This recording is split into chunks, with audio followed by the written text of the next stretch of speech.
Bueno, muy contenta por tener esta oportunidad de compartir con ustedes hablando un poco de la Santísima Virgen y del Santo Rosario. Realmente es un compromiso porque hablar de la Virgen implica tanta emoción, tanta ternura, tantas cosas bellas que a veces se nos puede hacer un poco largo. Realmente, ¿quién no conoce a la Virgen? En el medio donde nosotros nos desenvolvemos, todos conocen a la Virgen. Algunos a lo mejor no a profundidad, pero hay personas que lamentablemente a lo mejor nos contestan que no la conocen. Yo hice la prueba, incluso con uno de mis nietos, el más pequeño, tiene 5 años, muy avispado, eso sí. Y hablando por teléfono con él, le pregunté, mira, Juancho, ¿quién es la Virgen María? Enseguida me dijo, la mamá de Jesús. Ah, sí, ¿tú la quieres? Sí, también es mi mamá. O sea, claro, hay escuela, él eso lo ha oído, pero de todas maneras ese es el sentimiento que tenemos que tener nosotros los católicos hacia la Virgen Santísima. A lo mejor, lamentablemente, para los hermanos protestantes, pues las respuestas van a variar en el tiempo y en el lugar. A lo mejor alguno nos dice que una mujer cristiana que tuvo en su vientre a Jesús, aun cuando los principales motores del calvinismo, el luteranismo, etc., pues sí mantuvieron cierto respeto hacia la Virgen.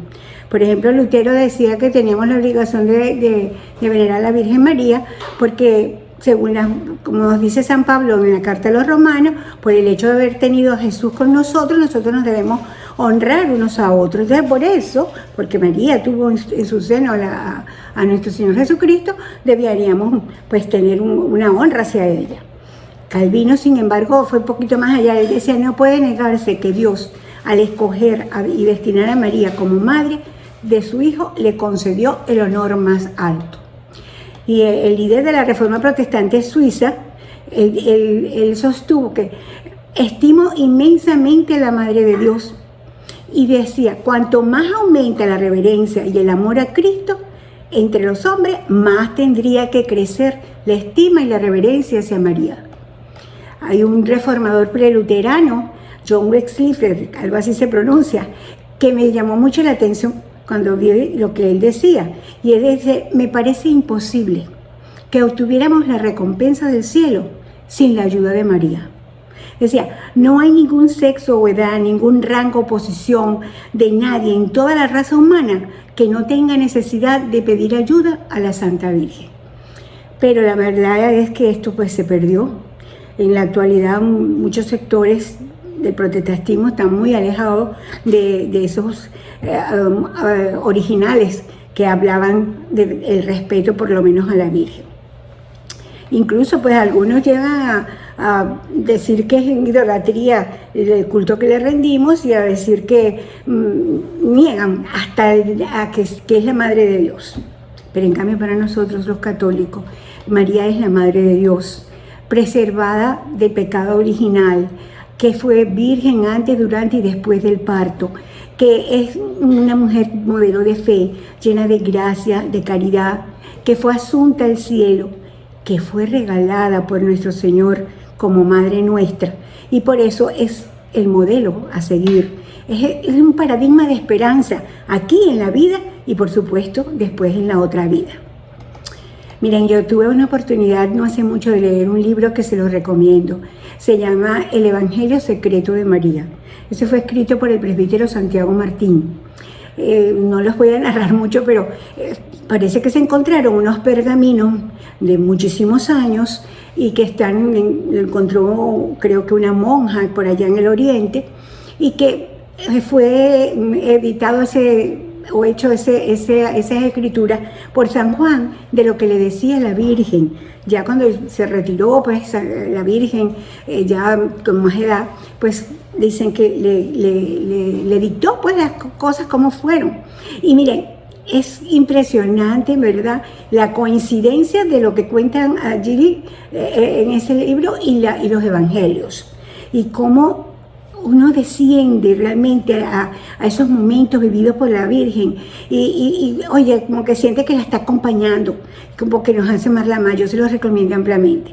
Y se los comento porque este libro a mí me ayudó mucho a encontrar ciertas duditas que a veces se me presentaba debido al temor al culto a la Virgen, a hacerlo excesivo, porque podrían comprometer la supremacía del culto debido a Cristo.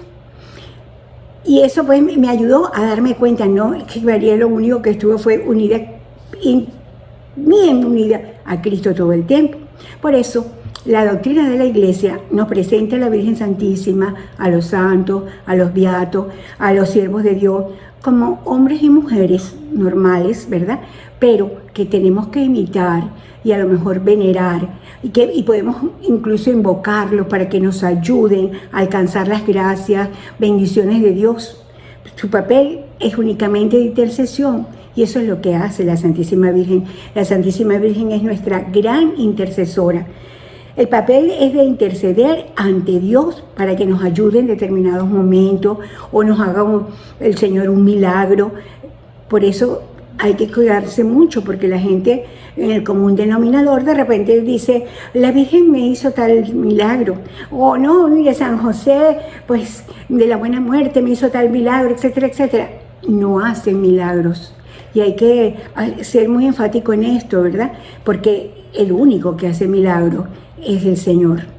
Por ejemplo, lo correcto sería decir, bueno, la Virgen intercedió para lograr estas gracias. Y incluso yo me he encontrado con personas a las que he tenido que explicar que la Virgen no hace milagros. Yo siempre les digo, ¿se acuerdan de la boda de Caná? Entonces les pregunto, ¿quién hizo el milagro? ¿Cristo o la Virgen?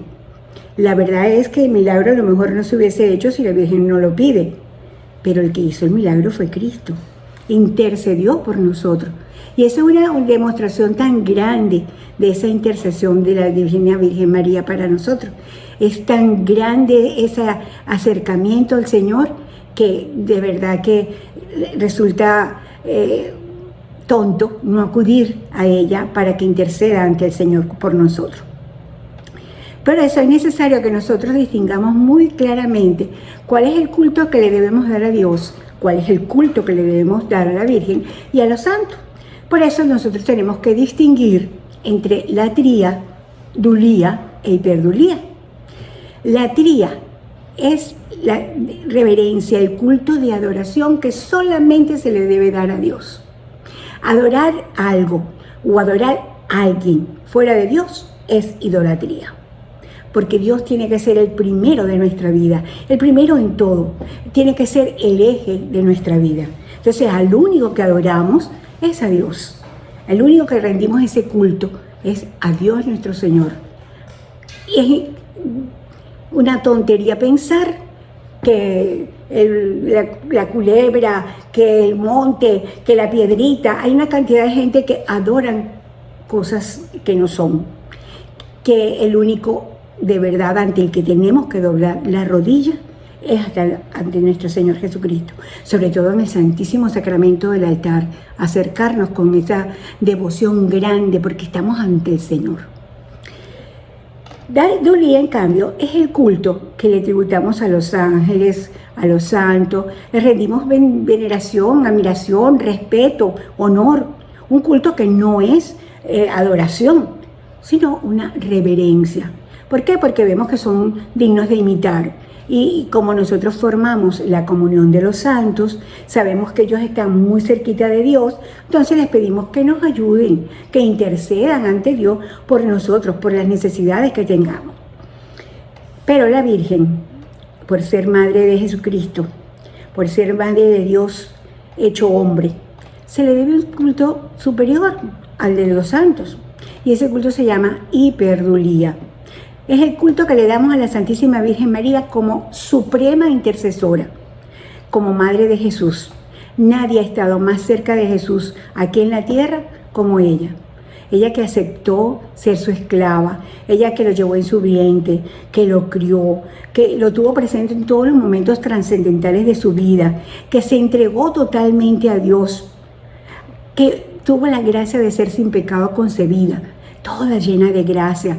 Y sobre todo nosotros le rendimos esa veneración, ese reconocimiento por ese don tan grande que nos dio el Señor, un don sin igual, el dárnoslas como madre, como lo hizo Cristo en la cruz, como nos narra San Juan, ¿verdad? Cuando le dijo a María, a ella y tu hijo, y a Juan, que nos representaba a todos, he ahí a tu madre. Entonces María Santísima es verdaderamente Madre nuestra, que nos acompaña en esa peregrinación en la fe a lo largo de nuestra vida, en nuestra fe, en nuestra esperanza, en nuestra caridad, hacia esa unión cada vez más intensa con Cristo. Y es bueno que quede claro, que siempre tengamos conciencia de que el único Salvador y el único mediador entre Dios y los hombres es Cristo, como bien lo explica la Lumen Gentium. No existe otra persona que pueda hacer el papel de Cristo, el que dio su vida por nosotros. El único mediador que existe entre Dios y los hombres es Cristo. Los demás interceden ante Él. Como intercedo yo, de repente me piden un día, mira, reza por fulana. Claro, yo no estoy tan cerca como está la Virgen. Yo quisiera estar bien cerquita, pero es de esa manera, en esa comunión de los santos, que lo sabemos tan cerca allá de Dios, que pedimos que interceda. Y la Virgen, pues, es la máxima intercesora. Luego nosotros los católicos cristianos tenemos que tener muy claro a Dios, muy claro que solamente a Dios adoramos. Igualmente hay que hacer la aclaratoria con respecto a las imágenes, a la imagen de María, a la medallita que llevemos al Cristo, las imágenes de los santos, todas esas imágenes se veneran por quien representan, pero no las adoramos. Son imágenes que nos recuerdan, que traen en la memoria. En mi cuarto, allá en Valencia, pues al lado de mi cuarto, de mi cama, estaba por un lado la Santísima Virgen y por el otro mamá, la Madre Celestial y la Madre Terrena. Y eso me recuerda a mi mamá terrena y me recuerda a mi Madre Celestial. Y le doy ese culto de veneración, ¿verdad? Porque reconozco las virtudes grandes de mami y reconozco, bueno, lo que fue la Virgen María para nosotros. Ahora bien, la teología mariana se ha desarrollado mucho, sobre todo gracias a la decisiva contribución del Concilio Vaticano II. Y así vemos cómo nos aclaró bien clarito en los diferentes documentos que la devoción a la Virgen María es cristocéntrica. Tiene como centro no a la Virgen, a Cristo mismo. La devoción a la Santísima Virgen María es un medio privilegiado de ser el Concilio Vaticano II, es un medio privilegiado para hallar a Jesucristo perfectamente, para amar a Jesucristo, para amarle eternamente, para servirle. Y esta explicación que nos da el Concilio Vaticano II acerca de la devoción de la Virgen, lo explicaba muy bien un gran santo, San Luis María Griñón de Montfort. Un santo que, por cierto, en mi vida tuvo mucha influencia porque mi abuelita era muy devota de él. Yo nunca me puedo olvidar que en la parte de atrás de la cama de mi abuela había una imagen inmensa de la Virgen y este santo invocando, pues rezándole, implorando ante la Virgen su intercesión. Y él escribió un libro muy lindo que se llama El Tratado de Verdadera Devoción a la Virgen. Y él dice, miren, se los voy a leer porque realmente es hermoso.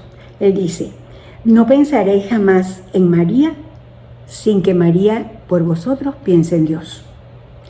No alabaréis ni honraréis jamás a María sin que María alabe a Dios. María, decía él, es toda relativa a Dios. Y entonces él decía, yo me atrevo a llamar a María la relación de Dios, porque solo existe con respecto a Él. Es decir, María es el eco de Dios, porque María ya no dice ni repite otra cosa más que Dios. Entonces él decía, si dices María, ella dice Dios. Y eso lo demuestra, tratando de hacer presente en nuestra mente, el momento de la alabación que hizo Santa Isabel cuando la Virgen la fue a visitar, como la llamó bienaventurada, tú la que has creído, ¿verdad? Y ¿por qué viene aquí la madre de mi Señor? O sea, la alabó de verdad. ¿Y qué hizo María? María ahí demostró ser el eco fiel de Dios. ¿Qué es lo que dijo? Es magnífica. Mi alma glorifica al Señor. Y así dice él, que es bueno que nos demos cuenta, que lo tengamos interiorizado, que así como en esa ocasión La Virgen lo que hizo era alabar al Señor, glorificar al Señor. Eso es lo que hace todos los días, cada vez que nosotros le rezamos, le amamos, le honramos a ella, porque estamos amando, alabando a Dios, honrando a Dios, porque nos damos a Dios por María y en María. Ahora bien, el culto a la Santísima Virgen María, por ser madre de todas las criaturas, la más conforme a Jesucristo, la devoción a la Santísima Virgen es la que más puede acercarnos nuestra alma al Señor. Por esa razón, la Iglesia mantiene el culto a la Virgen. Es un craso error el pensar por allí que el Concilio Vaticano II desvirtuó de alguna manera el culto a los santos o a la Santísima Virgen. Pues no fue así. Si nosotros leemos el Sacrosanctus Concilium, en el número 125, dice: manténganse firmemente las prácticas de exponer las imágenes sagradas a la veneración de los fieles. La Iglesia reconoce efectivamente a María como Madre de Cristo, Madre de la Iglesia. Así nos las presenta también el Catecismo de la Iglesia Católica como nuestra Madre en el orden de la gracia. Y no me puedo extender en eso, pero sí les puedo decir que si buscan por ahí, por el 960 en adelante y leen un poquito, van a ver qué hermoso como nos presenta el Catecismo este culto a la Virgen. El mismo Concilio Vaticano II contempla a María como madre de los miembros de Cristo. Y Pablo VI la proclama Madre de la Iglesia. Y él explica que todo esto del concilio y esa explicación de Pablo VI de tener a María como madre también de la Iglesia es basándose en la doctrina del cuerpo místico de Cristo, que yo sé que nosotros muy bien la conocemos, ¿verdad? Que se la debemos a San Pablo, que nos dice, ¿verdad?, que todos somos miembros de ese cuerpo de Cristo, de cual es Cristo la cabeza y nosotros sus miembros. Pues bien, esta imagen del cuerpo místico de Cristo hace que se explique de una manera más clara esa unión, ¿verdad?, de la Iglesia con Cristo y de nosotros con Cristo. Y además expresa de un modo bien fuerte que la unión de Cristo con la Iglesia es también el fundamento bíblico de la afirmación que hace: la cabeza y los miembros nacen de una misma madre. En Cristo, Hijo unigénito, somos realmente hijos del Padre por nuestro bautismo, pero al mismo tiempo somos hijos de María, porque Cristo es hijo de María, y hijos de la Santa Madre Iglesia. Por eso la Iglesia ora, dice el Marialis Culto, junto con la Santísima Virgen, con el mismo corazón de madre, en espera e intercediendo por la salvación de todos los hombres. Y es bueno que nos demos cuenta que a la Virgen María no se le puede dar el culto de adoración, pero sí se le tiene que dar el culto que se le debe, el que ella se merece, sin exageraciones devocionales y sin tacañería secularizadora, porque lo que tenemos que hacer es evitar caer en lo que podríamos llamar la mariolatría, endiosar a la Virgen. El magisterio, la tradición y todos los documentos conciliares, especialmente la Lumen Gentium, asienta con rigor los fundamentos de por qué la devoción a la Virgen y cómo debe ser la devoción a la Virgen. Y a este respecto nos dice la Lumen Gentium.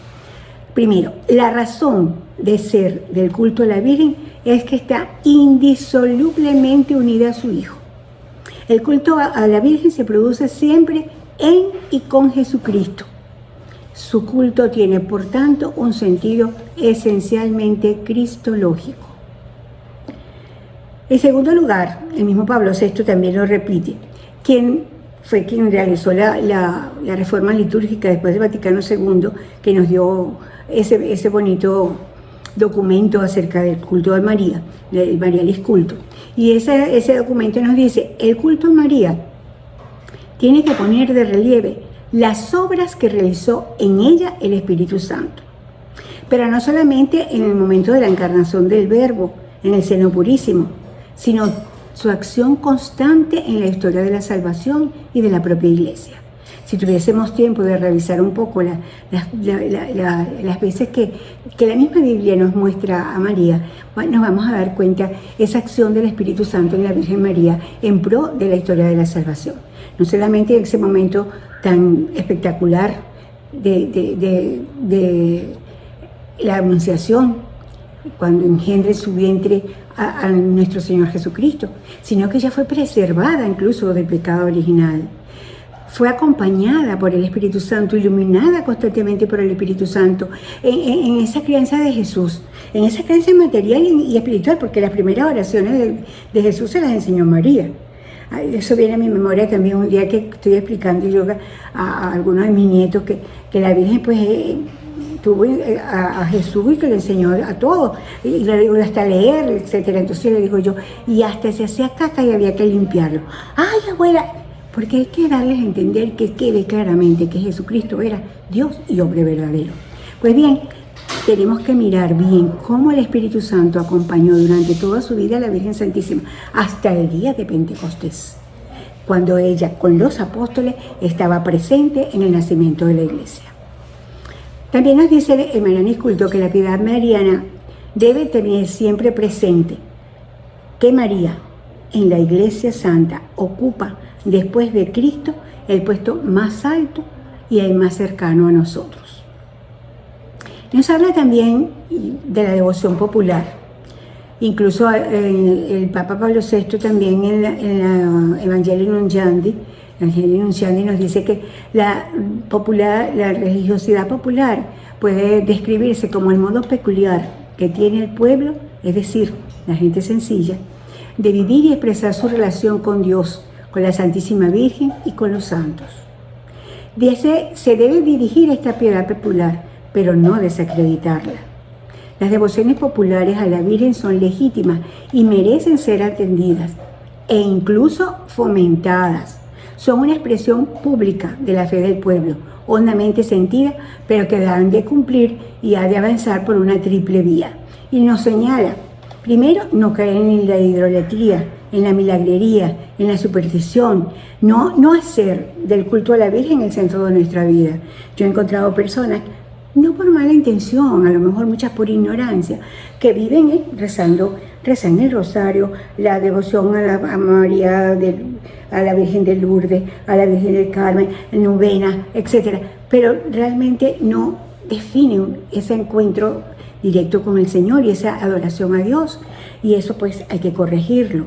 Tienen que sentir que Cristo es el centro y el eje y que María nos ayuda a llegar a eso. A mí me pasó en otras oportunidades, ver a la gente que llega a la iglesia, está el Santísimo, no le dicen ni hola, ni una reverencia, ni nada, y se van a rezarle a la Virgen en una imagen de la Virgen.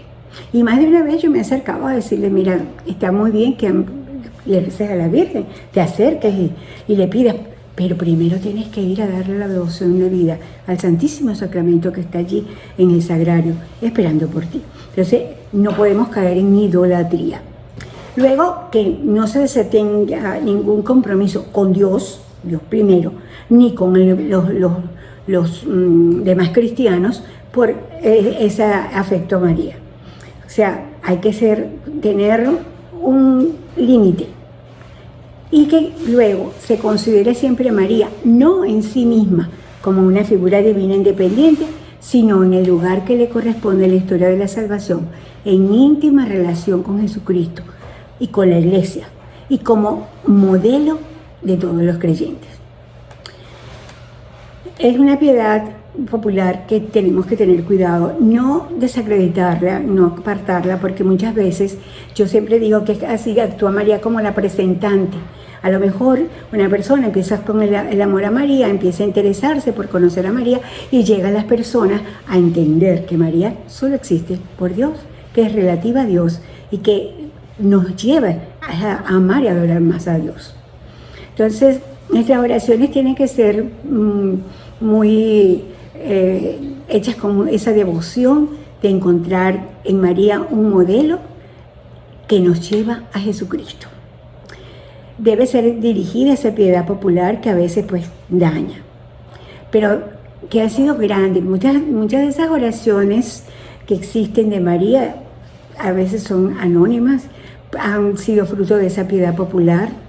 Yo siempre digo, por ejemplo, me llama mucho la atención esas procesiones, por ejemplo, la procesión en Barquisimeto de la Divina Pastora. Ahí hay unos que van porque quieren pasear, otros porque tienen una genuina y clara devoción a la Virgen que lo une más hacia Cristo. Pero que en ese momento hay que aprovecharlo para dirigir esa manifestación de la piedad popular. Y eso es importante para nosotros los creyentes. Siempre tenemos que dirigir esas oraciones. Hay de oraciones antiquísimas que se deben a la piedad popular. Por ejemplo, bajo tu amparo nos acogemos, Santa Madre de Dios.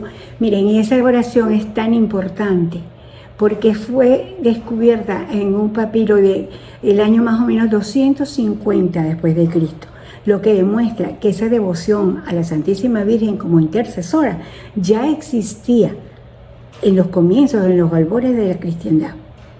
Porque pues yo siempre le digo, hay una muchacha que me pregunta muchas cosas, yo le di clase, pero ella es bautista, y entonces ella está escribiendo un libro, y entonces viene y me pregunta cosas y yo le contesto pues lo que puedo. Y entonces un día le dije, ¿y cómo vas a hacer tú para esos 1500 años que te van a faltar? ¿Cómo los vas a relacionar? Porque fueron 1500 años en que tu religión era la católica, porque de allí fue que nació el bautista. Total que, bueno, hay que buscar realmente centrar la devoción.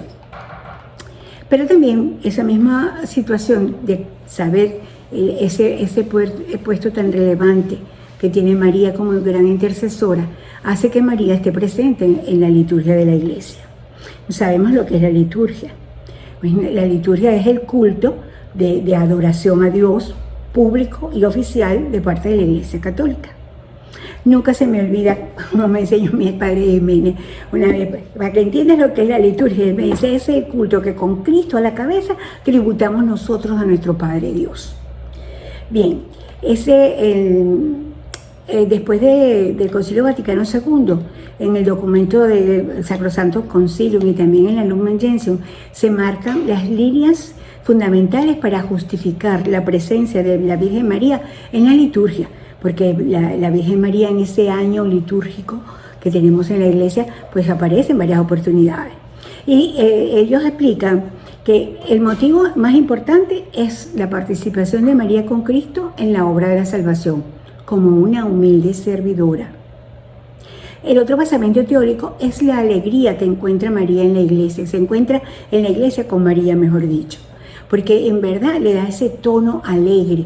Nada más yo pensaba cuando estaba preparando esta charlita en la alegría que desbordó la Virgen en el Magníficat. Qué canto tan hermoso. Y realmente en esos momentos cruciales uno ve la estampa de la Virgen y bueno, se llena de gozo y de alegría. Esos cantos a la Virgen. Incluso María Liz Culto llega a tomar un puntico acerca de cantos a la Virgen. Ahí nos dice, por ejemplo, que San Efrén es, bueno, el que lleva la batuta en cuanto al himno a la Virgen y los cantos gregorianos. Pero a mí eso me hace recordar ese amor del Padre Gil a la Virgen Santísima. Indiscutiblemente oírlo hablar de la Virgen era maravilloso.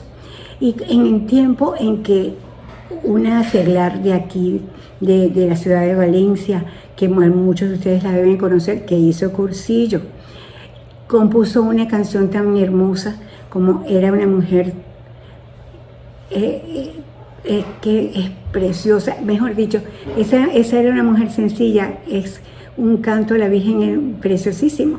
Y en ese entonces el padre Jiménez se lo presentó pues al padre Gil, le dijo del canto y lo oyó y todo esto, ya se empezó lo estoy diciendo cuando lo escribió, imagínense el tiempo que ha pasado de eso. Y él quería enseguida que se lo grabaran, porque todavía bueno, no se había grabado, no se había popularizado tanto, ¿no? Y entonces yo realmente conocía bastante a la autora, incluso es comadre de mi hermana, madrina de uno de mis sobrinos, y estaba como comprometida a buscarlo. Y la verdad es que no lo había logrado porque Lucia Montanari un tiempo estuvo por Italia, volvió, etcétera, y todo, tal que no lo había podido lograr. No sé al fin, porque yo no fui la que se lo hice, yo sé que sí se lo hicieron llegar, pero es que él decía que ahí en ese canto tan precioso, de verdad estaba dada las características fundamentales por qué admirar y amar a María y por qué acercarnos tanto a ella. Por eso le digo, ese fundamento, ese basamento teológico de la alegría que se encuentra en María en la iglesia. Y el culto también a María y a los santos, nos dice María, el culto no puede ser independiente, sino dentro del culto a Dios. Y el Papa Pablo VI, en esa exhortación apostólica, dice que la devoción a María, se los voy a leer, es como un río de amor espiritual, incontenible y muchas veces incomprensible, pero que la Iglesia en su sabiduría debe saber trabajar sin descuido para no desviarse, sabiendo que el culto a María tiene como centro a Cristo. La presencia mariana a lo largo del año hay que resaltar todas esas fiestas, hay que resaltar que todas esas fiestas y esas solemnidades marianas se refieren siempre a Cristo. Y de verdad que hay que resaltarlo, es importante resaltarlo en la catequesis y en la homilía. Todas esas fiestas y solemnidades marianas se refieren a Cristo. Por ejemplo, 2 solemnidades o fiestas del Señor con contenido mariano, muy mariano, pero son al Señor. La Anunciación del Señor. ¿A quién estaban anunciando? Pues estaban anunciando que iba a nacer y iba a tomarse en el propio seno de la Virgen, se iba a formar el Mesías. La otra fiesta que también es del Señor, pero que a veces nosotros la llamamos de otra manera, es la presentación del Señor, el 2 de febrero, cuando cumpliendo María y San José llevaron a presentar al niño Jesús. Y nosotros la llamamos la Candelaria, pero es una fiesta realmente donde el que predomina pues es el Señor. En el año litúrgico también hay 3 fiestas solemnes que se celebran los dogmas de la Virgen, que son la Anunciación, que se celebra el 15 de agosto, la Inmaculada Concepción, que se celebra el 8 de diciembre, la Maternidad Divina de María, el 1 de enero. Y hay 2 fiestas marianas muy importantes para nosotros, la Natividad de María, el 8 de septiembre, y la Visitación a la Virgen María, el 31 de mayo. Hay muchas memorias, como 10 memorias de María, unas obligatorias y otras libres. Por ejemplo, Nuestra Señora de Lourdes, el 11 de febrero, la Virgen del Carmen, el 16 de julio, la dedicación de Santa María la Mayor, el 5 de agosto, la Virgen María Reina, el 22 de agosto, Nuestra Señora de los Dolores, el 15 de septiembre, Nuestra Señora del Rosario, que lo acabamos de pasar, la presentación de la Virgen María, el 21 de noviembre, el Inmaculado Corazón de María, que se celebra siempre el sábado de la tercera semana después de Pentecostés. La Virgen de Fátima, el 13 de mayo, el Dulce Nombre de María, el 12 de septiembre. Y hay otras menciones de acuerdo a los pueblos. Por ejemplo, Nuestra Señora de Guadalupe, la Emperatriz de América, la recordamos el 12 de diciembre. Nosotros los venezolanos pues recordamos especialmente Nuestra Señora de Coromoto el 11 de septiembre. Por supuesto, la Virgen de Coromoto se le apareció al indio Coromoto el 8, pero como es la fiesta de la Natividad de la Virgen y es el único caso en que se ha presentado realmente una aparición el propio día que nació la Virgen, el propio día que celebramos su nacimiento, nosotros la postergamos y la celebramos el 11. Por supuesto, nosotros aquí como valencianos, pues la Virgen del Socorro, que ya pues para el próximo mes ya nos debemos estar preparando para que nos socorra prontamente, porque es tanto lo que tenemos que pedirle que interceda por nosotros. También la memoria de María en sábado. porque después de la Edad Media el sábado fue considerado en la liturgia latina como un día mariano. Y lo mismo que el mes mariano del mes de mayo, eso se le debe a San Felipe Neri, que por ahí por el 1500 y algo, era el que invitaba a que se le llevaran flores, que se cantaran alabanzas, que se hicieran actos en honor a la Virgen en virtud de lo que representa nuestra Madre, y actos de mortificación, etcétera, que se celebrara, y eso ha quedado, gracias a Dios, hasta el sol de hoy.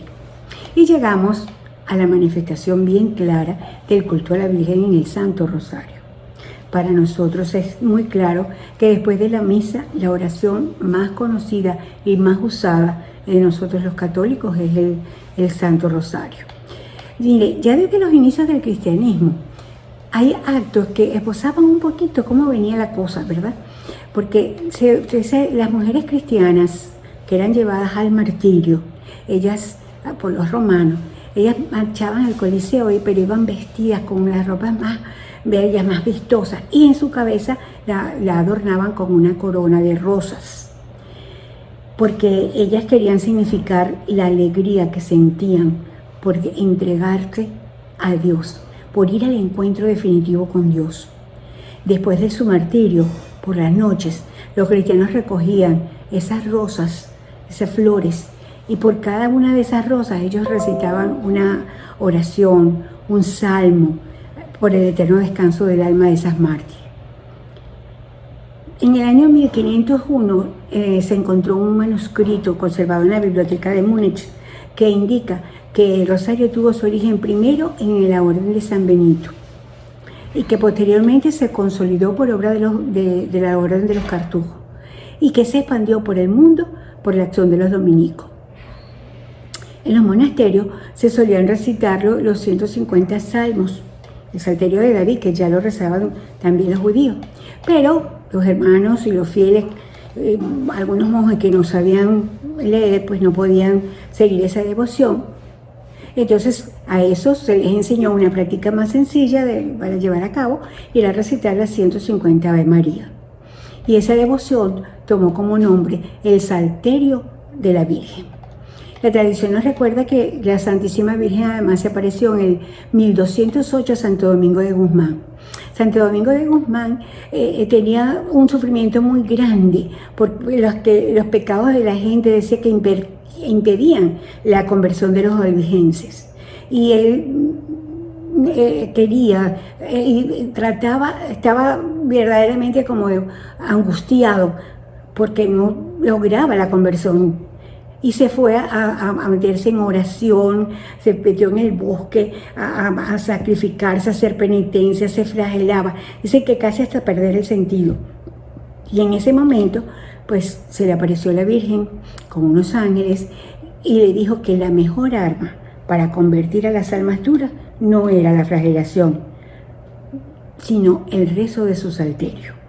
Se le apareció con un rosario en la mano, le enseñó a rezarlo y le dijo que lo predicara a los hombres. E incluso les dio unas promesas, 15 promesas, no las voy a nombrar porque entonces se me iría todo el tiempo, para quien fuese fervorosamente devoto en el rezo del Santo Rosario. Ese fervor se mantuvo después de cierto tiempo, pero luego fue olvidado. Por eso en el año 1349, que por cierto hubo en Europa una terrible epidemia que se llamó la peste negra, la muerte negra, no creo que como la que estamos padeciendo ahorita, pero ahí murieron también muchísimas personas. Pues en ese año el fraile Alan de la Rocha, que era el superior de los dominicos, tuvo también una aparición especial de la Virgen. Incluso dice él que se le apareció el mismo Santo Domingo y que les pidieron que reviviera la antigua costumbre del Santo Rosario. Y entonces él comenzó la propagación junto con todos los dominicos y le dieron la forma al rosario la que tiene actualmente, lograron la aprobación eclesiástica y a partir de entonces esa devoción se extendió por toda la Iglesia Católica.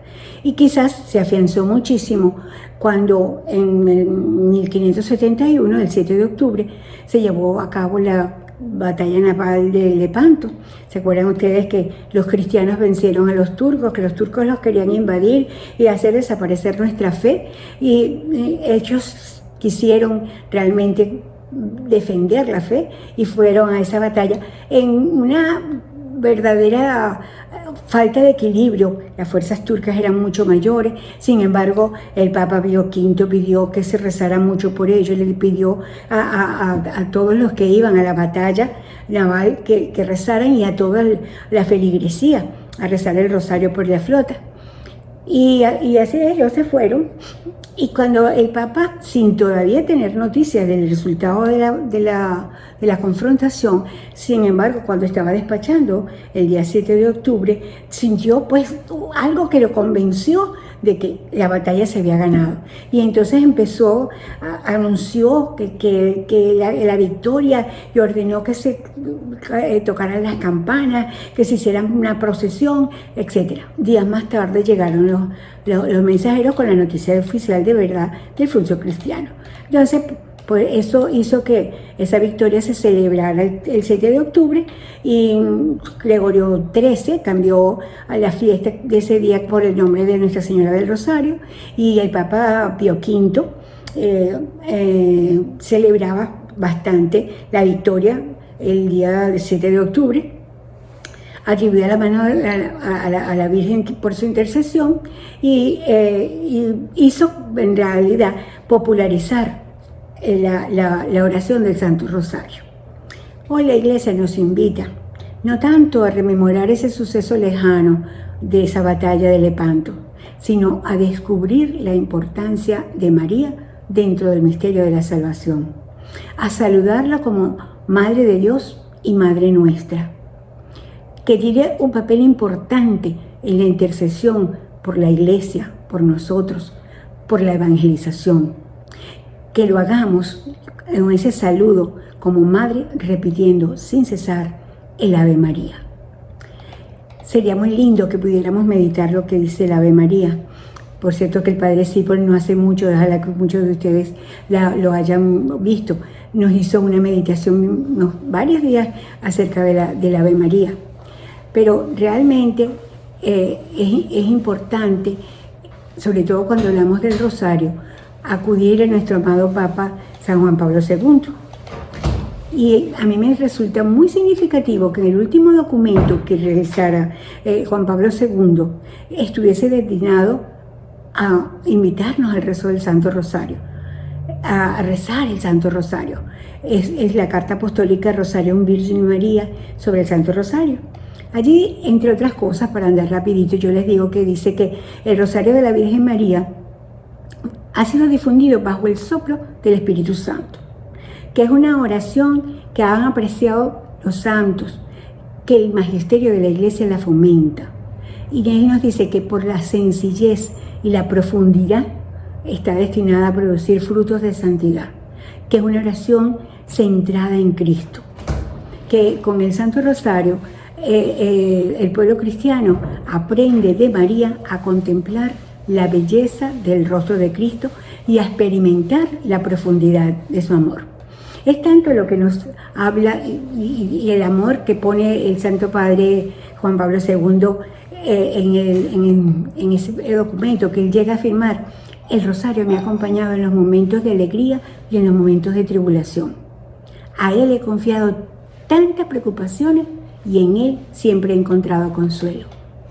Él dijo: el rosario es mi oración predilecta, plegaria maravillosa, maravillosa en su sencillez y en su profundidad.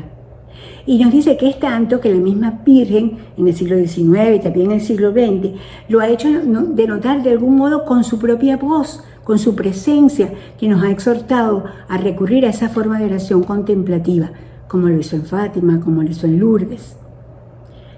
En ese documento también añadió, en cierta forma, el recuerdo de los misterios que nosotros llamamos luminosos. Es de verdad un bellísimo documento. También se lo recomiendo ampliamente, imposible de desglosarlo todo. Él nos dice: por la naturaleza del rosario hay que llevar un ritmo tranquilo, un reflexivo remanso que favorece a la persona que está orando, profundizar en los misterios de la vida del Señor, pero vistos a través del corazón de aquella mujer que fue la que estuvo más cerca del Señor. Realmente, el Santo Rosario, yo les puedo decir en mi testimonio personal que pueden ser contados casi que con las manos los días en que yo no he rezado el rosario. Y yo les decía que tenía esa influencia grande de mi abuelita y me encantaba ir al cuarto de mi abuelita y de ahí aprendí chiquitica a rezar el rosario y otras tantas oraciones que me enseñó, que son muchas. A veces mi marido nos ponemos a rezar y yo saco una y saco otra. ¿Y de dónde sacas eso? Pues desde chiquitica. Yo tengo una devoción muy grande por la Virgen María. No tengo una vocación muy especial, por supuesto, la Virgen de Coromoto siempre la llevo conmigo y sobre todo que, bueno, tengo una gran influencia del Nectario María en el colegio que formamos para integrar niños especiales y por supuesto su patrona y la patrona de Venezuela. Pero realmente todas las advocaciones de la Virgen y la forma que se han dado a conocer nos hablan de esa maravillosa ayuda que nos presta la Virgen y sobre todo cuando rezamos el Santo Rosario. El Santo Rosario que pasa es muy fácil de rezar. Nunca se me olvida cómo hacía el Padre Jiménez en los cursillos, que a veces le preguntaba a la mujer, ¿sabe usted rezar el rosario? Entonces, algunas decían que no, y yo creo que él ya sabía cuál, no sabía rezarlo, porque casi siempre en los que estuve, esa contestaba que no. Y entonces decía, pero mire, ¿usted se sabe la Ave María? Oh, sí, Padre, yo me sé la Ave María. ¿Sabe el Padre Nuestro? Sí, Padre. ¿Sabe contar hasta 10? Sí. Ah, bueno, ¿usted sabe rezar el rosario? Y entonces decía, porque lo que tienes que hacer es meditar la vida de Cristo. Y eso es lo que hacemos en el Santo Rosario. Algunas personas les ponen advocaciones, les ponen algunas jaculatorias. No es necesario hacerlo. Yo recuerdo cuando siempre viajábamos con mis hijos, cuando estaban pequeños, sobre todo. Y entonces, claro, yo siempre rezaba el rosario de ida y de vuelta, eso era seguro. Y entonces me decían, a veces que querían hacer otra cosa o jugar otra cosa entre ellos y decían, mamá, pero el corto era que no le pusiera ninguna jaculatoria. Realmente no es necesario, es muy hermoso y es una costumbre, pero lo que sí tenemos que meditar es esos misterios.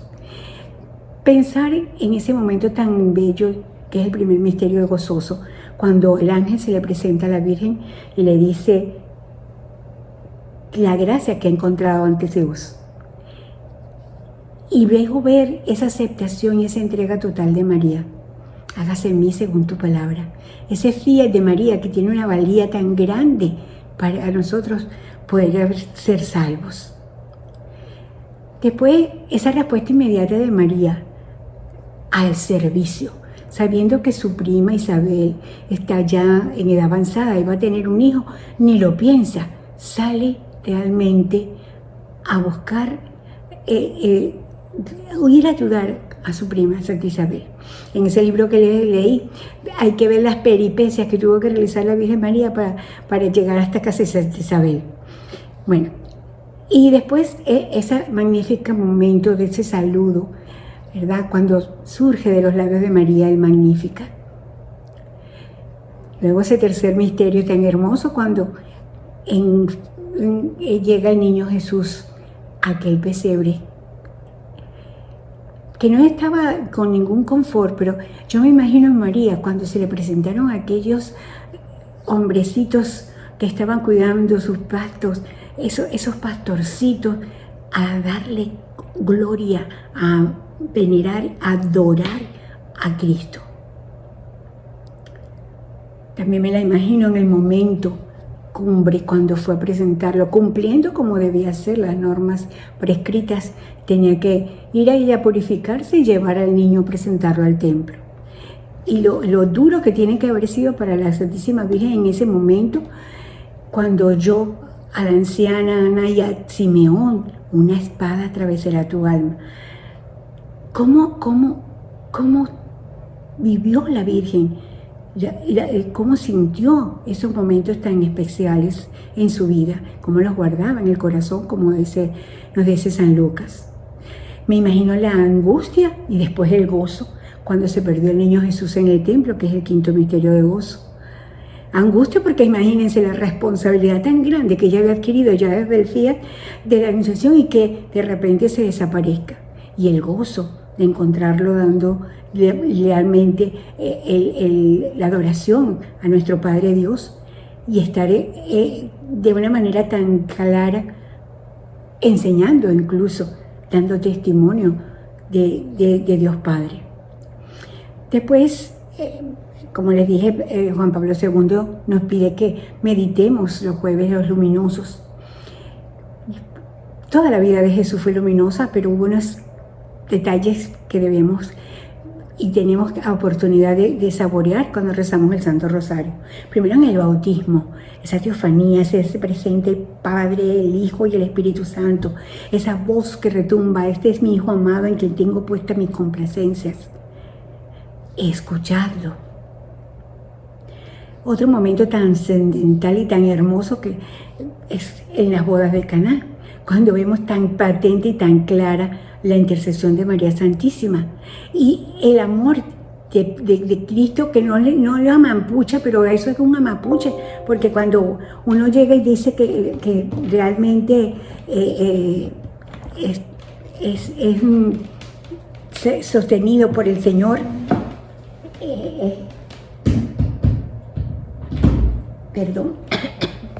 sostenido por el Señor en esos momentos, el regalo de aquellos pobres hombres y mujer que se está casando, que no tenían vino, qué alborozo y qué alegría, ¿verdad? Hay una bella oración que acaba de hacer el Papa Francisco que precisamente nos dice esa partecita. Pedimos que así como en Caná tú permitiste que después volviera a la fiesta, después de esta epidemia que estamos pasando, tú vas a volver a permitir, o sea, en esa intercesión. Ese milagro es latente, es hermoso.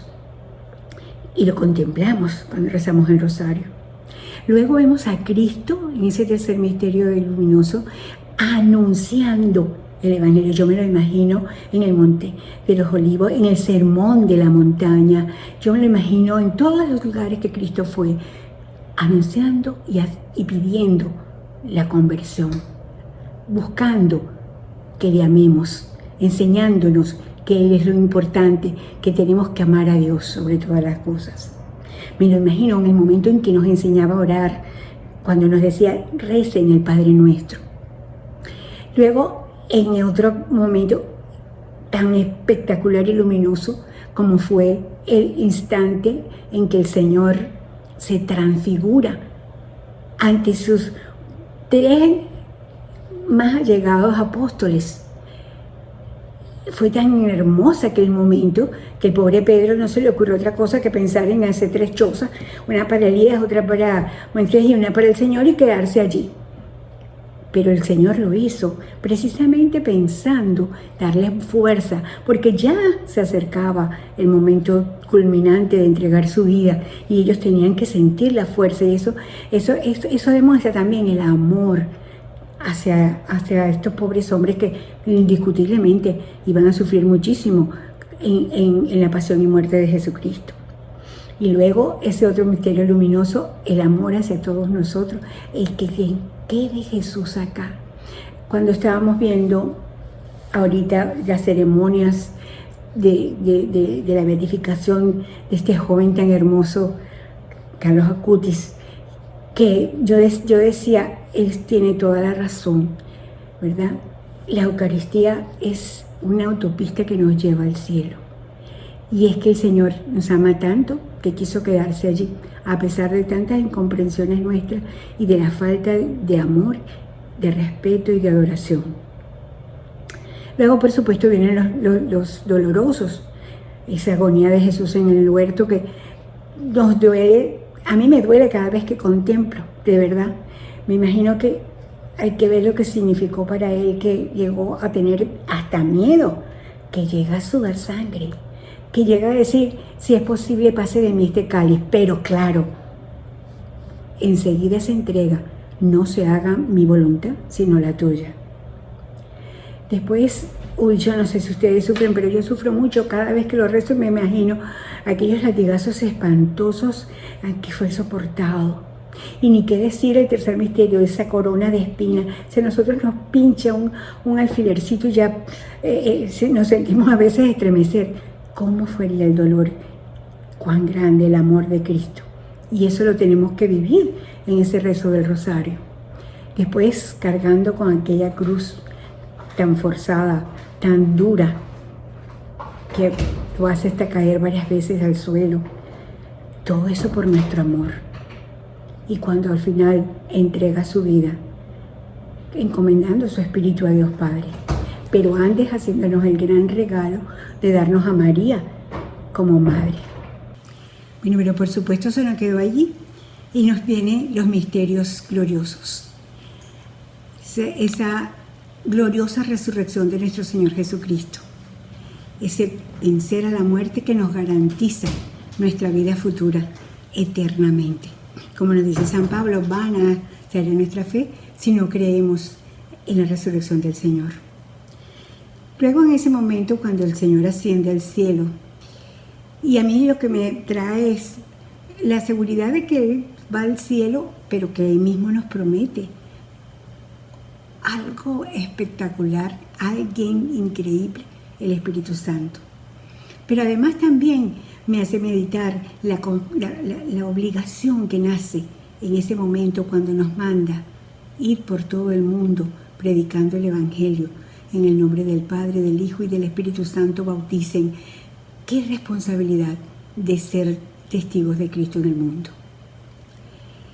Después de este misterio viene esa presencia del Espíritu Santo en el colegio apostólico.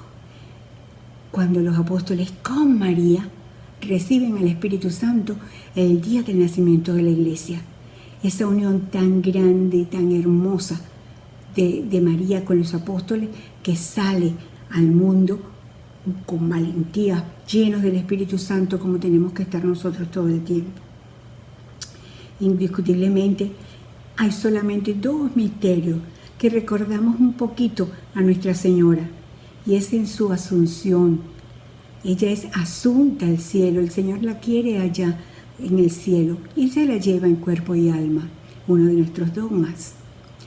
Y por último, pues ese reconocimiento de María como la más excelsa intercesora, como la reina y madre de todo lo creado. Yo estoy convencida de que el rosario realmente es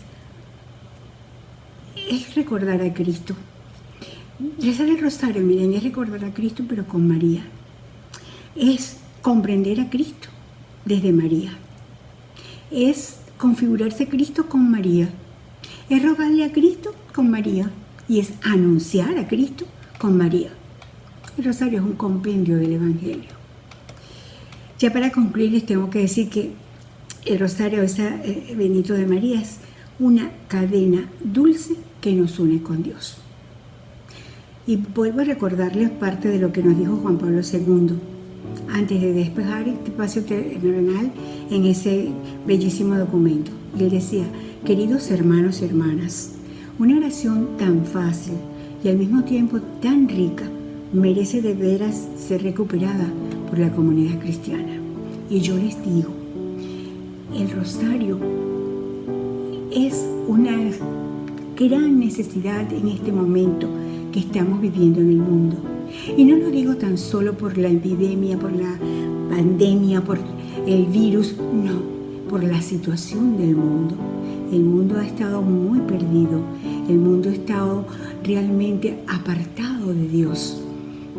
Y hay crisis y crisis también dentro de la iglesia, pero siempre prevalecerá. Y María triunfará pidiendo al Señor su protección para nosotros a través del Santo Rosario. Gracias, Señor, por esta poquita gracia con que hemos podido tener a través del Rosario esa unión contigo a través de María. De colores.